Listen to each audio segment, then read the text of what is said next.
Okay, I think we are getting to the point where we want to talk about biennials, okay? Biennials, I think of a biennial basically as an annual in denial, okay?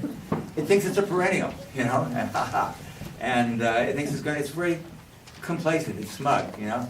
And my classic stereotype example of a biennial is the rutabaga. And I always like telling a story about a rutabaga. The rutabaga, interestingly enough, a very interesting species. It does not exist in nature.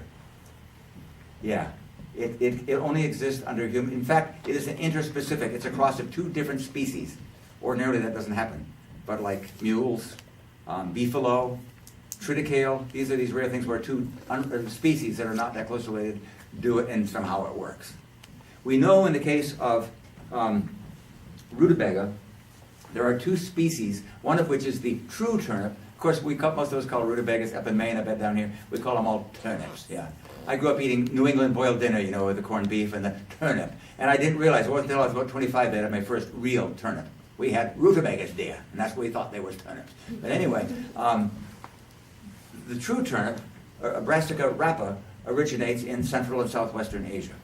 And they can be found even today growing wild.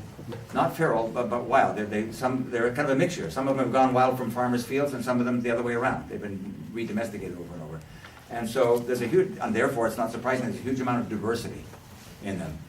Well, so they're there. So that crop at one point was, centuries ago, was migrated east into Asia and west into Europe, where they were very popular, somewhat as a food crop, but particularly as a forage crop. And particularly in the Balkan region, you know, Sweden and Finland, Estonia and that, they were grown a lot, mainly for sheep and cattle, sometimes to eat. And it just happens that in the Baltic region, in the North Sea coast, and if there's a weed called colewort, Brassica oleracea. I don't know if you noticed before, Brassica oleracea, kale, cabbage, Brussels sprouts, all those, they were all descended from this wild colewort. In fact, cole, you hear that word, cole? Cauliflower, kohlrabi, broccoli, and so on. Yeah, there's a tip you're talking about, some cabbagey thing. And anyway, so there's wild weed growing around us. So let's say some Swedish farmer is growing turnips, real turnips, Brassica rapa, but the field's surrounded by this colewort. Well, they're different species. One has 18 chromosomes, and I think the other one has 9 chromosomes. So the chances of them crossing is 1 in a million. Well, think about it a minute. If you've got acres of turnips, hundreds or thousands of plants, surrounded by thousands of colewort plants, if he's near the coast area, with thousands of bees carrying billions of grains of pollen to these things. When we say once in a million, what we really mean is several times a season, honey. It happens pretty often. Now, most of them will land and won't do anything. They won't fertilize. But once in a while, some of them have. And so it came into being, relatively modern. This is like probably the 15th or probably the 1600s.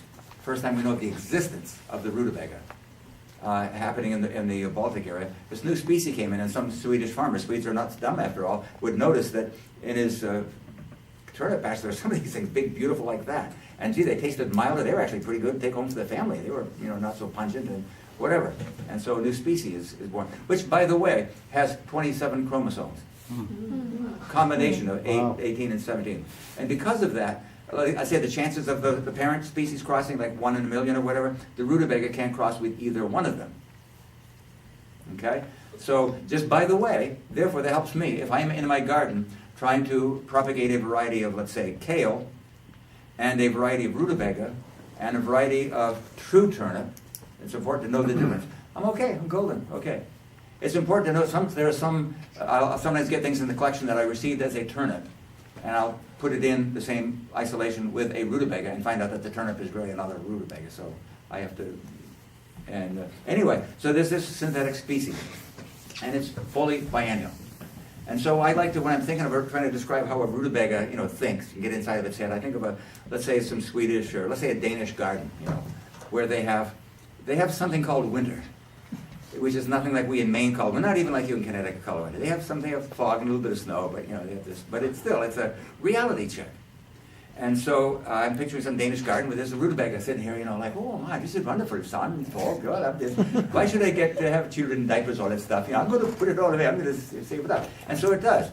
It just makes tissue, makes big round, you know, sugar, starch, and stores up stuff. And it gets as fat and as complacent as a Danish banker. You know, it just sucks it away.